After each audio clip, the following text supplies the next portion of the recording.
জল খায়, একই রকম খাবার খায়, তাহলে শরীর খারাপ হয়ে যাবে। আর মাছ মাংস আমাদের খাবার নয়। কেন? কারণ মাছ মাংস বেশি কুকুরে খায়। মাছ কে খায়? বিড়াল খায়। কুকুর খায় মাংস, কুমির খায় মাংস, বাঘ খায় মাংস। আপনাকে দেখতে কি বাঘের মতো, কুমিরের মতো, না বিড়ালের মতো, না কুকুরের মতো? আপনি তো মানুষের মতো। তাহলে আপনি সেই খাবারগুলো খান কেন? আজকে একটা বিড়ালকে যদি সারাদিন ঘাস খেতে দেওয়া হয়, বিড়াল বাঁচবে না। আপনার সাধের গরুটাকে যদি বিরিয়ানি পোলাও খাওয়ান রোজ, 7 দিন পরে দেখবেন ওরও একটা কিছু সমস্যা হবে। ডাক্তার কাছে নিয়ে যাবেন, ডাক্তার বলবে ফাইলেরিয়া, কনস্টিপেশন, মেনেঞ্জাইটিস ফ্যারেঞ্জাইটিস বলে কিছু একটা বলে দেবে, যে বলবে এরকম ধরনের কিছু রোগ হয়েছে আপনার গরুর। বুঝতে পেরেছেন? আপনি গরুর দড়ি ধরে কাঁদবেন, হায় হায় করবেন, গরু অসুস্থ হয়ে পড়েছে। মানুষ অসুস্থ হয়ে পড়ছে কেন? কারণ মানুষ নিজের খাবারটা খাচ্ছে না, অন্যের খাবারটা খাচ্ছে।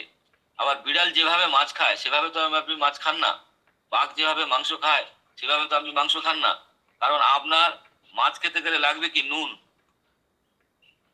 এই নুন আমাদের শরীরের জন্য প্রয়োজন নয়, এবং যদিও প্রয়োজনীয় 1 চিমটে, মানে সে খুবই সাধারণ সামান্য। আপনি 1 চামচ নুন গালে নিয়ে দেখুন, কিছুক্ষণ পরে দেখবেন গালটা খসখস করছে। কেন? মুখের মিউকাস মেমব্রেন গলে বাইরে বেরিয়ে চলে গেছে, পুড়ে গেছে গালটা।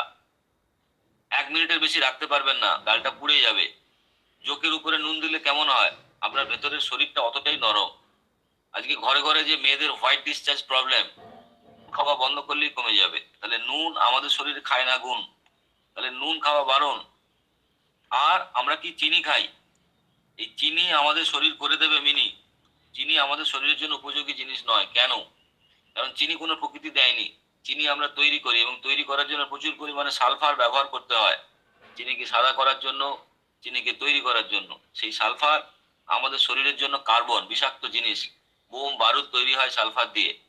সকালবেলায় আপনি বাবাকে চিনি দিয়ে চা দিচ্ছেন, বোমের মতো বাবা উড়ে যাবে। আপনি ছেলেকে দুধ দিয়ে চিনি দিয়ে খাওয়াচ্ছেন, ছেলেও বোমের মতো, তুবড়ির মতো, ফুলঝুরির মতো ফুস হয়ে যাবে। তার মানে মা হয়ে আপনি নিজের ছেলেকে মারছেন। আপনি আপনার বাবাকে নিজেই মারছেন, আপনার স্বামীকে নিজেই আপনি মারছেন নিজের হাতে। চিনি দিয়ে চা, চিনি দিয়ে পায়েস। বুঝতে পেরেছেন? তাহলে এই জিনিসগুলো আমাদের খাওয়া যাবে না। এই চিনির যে কল, সে কল আমাদের ভারতবর্ষে কে নিয়ে এসেছিল? ইংরেজরা। স্বাধীনতার সময় পরে ইংরেজরা কিন্তু দেশ ছেড়ে চলে গেছে, কিন্তু চিনির কলগুলো এখনো পড়ে আছে। তার মানে বুঝতে পেরেছেন? চিনির কল চিনির কল নয়, গেঁড়া কল।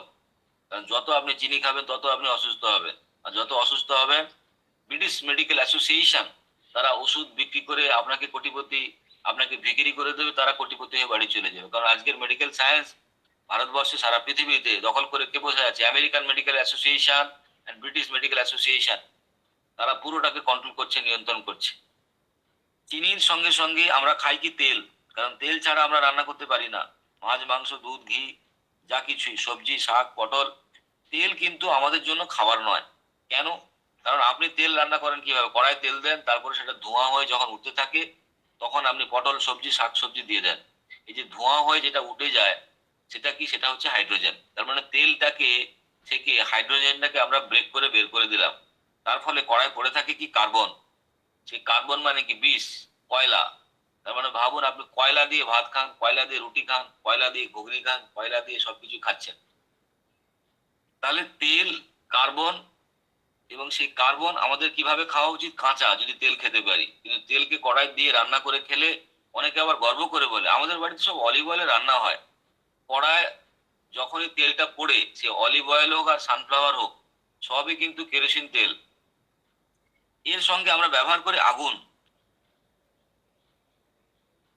আগুন, ফায়ার। কারণ আমাদের ভাজতে গেলে, পুড়তে গেলে কি লাগে? আগুন লাগে। এবার ভাবুন, আগুন আমাদের কি করে? সব জিনিস পুড়িয়ে দেয়। তাহলে আপনার খাবারের মধ্যে কি থাকে? ভিটামিন। আপনার খাবারের মধ্যে কি থাকে? মিনারেলস।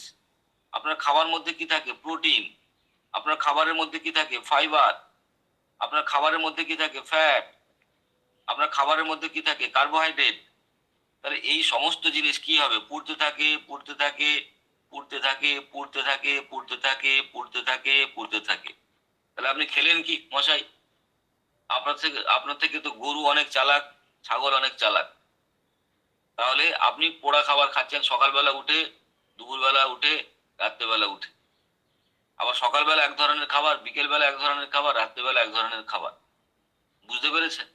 তাহলে খাবার আমাদের ওষুধ, খাবার আমাদের শরীরের শক্তি, তাকেই আমরা ধ্বংস করছি, তারপরে তাকে খেয়ে বলছি কি দারুণ খাবার খেলাম।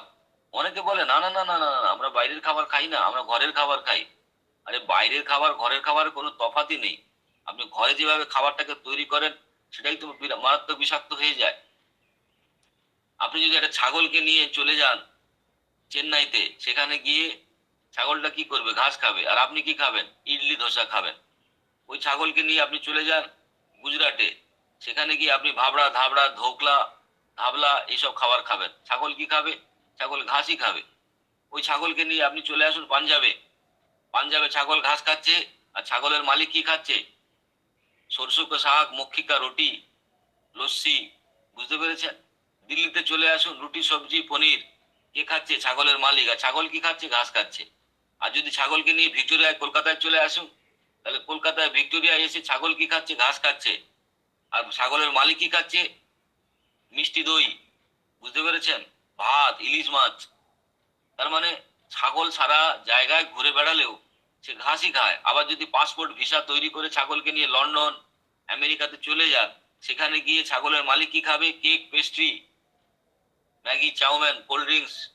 আর ছাগল কি খাবে? ঘাস খাবে। তাহলে যাকে আমরা বলছি বোকা, গাধা, অশিক্ষিত, জানোয়ার, জন্তু, সে কিন্তু আপনার থেকে অনেক বেশি শিক্ষিত। তার শরীর সম্পর্কে সে অনেক বেশি জানে, অনেক তার জ্ঞান। কারণ যেখানেই সে যায়, সে ম্যাঁ ম্যাঁ করে বটে, কিন্তু ঘাসই খায়। আর আপনি অনেক কিছু যা করেন, A for apple, B for ball, অনেক কিছু বলেন, কিন্তু সব জায়গায় গিয়ে বিভিন্ন জায়গায় খাবার বদলে যায়। তাহলে শরীর বদলাচ্ছে না, খাবার বদলে ফেলছেন। বুঝতে পারছেন মূর্খামিটা কোথায় হচ্ছে? সেই জন্য আজকে আমাদের শরীর অসুস্থ হয়ে পড়ছে। এই অসুস্থ হয়ে পড়ার পেছনে দায়ীকে আমাদের খাবার। তাহলে খাবার ভুল হয়ে যাচ্ছে, খাবার ঠিক মতো খাচ্ছি না। সেই জন্য আমরা আমাদের এত যে রোগ, সে যে রোগ মনে আসছে সেই রোগ শুরু হয়ে যাচ্ছে। তাহলে সেই জন্য আপনাকে ফিওনা হার্বাল কি বলেছে? বাঁচা ইজুকাল টু কাঁচা। বাঁচা মানে কাঁচা। তার মানে কাঁচা খাবার আপনাকে খেতে হবে। কাঁচা খাবার খেলেই আপনি সুস্থ হয়ে যাবেন। ফর্মুলা 2, সমীর কুমার ধারা আপনার জন্য ফর্মুলা তৈরি করে দিয়েছে। ফর্মুলা 2, আমাদের শরীরে যাবতীয় যে কান্না, তার কারণ কি? বাড়ির রান্না। বউকে ভালোবাসুন, বউয়ের রান্না ভালোবাসবেন না, তাহলে কিন্তু খবর আছে। ফর্মুলা 3, চাল ও গম আমরা খাবো, চাল ও গম আমরা খাবো, কিন্তু খুব কম। সাবধান।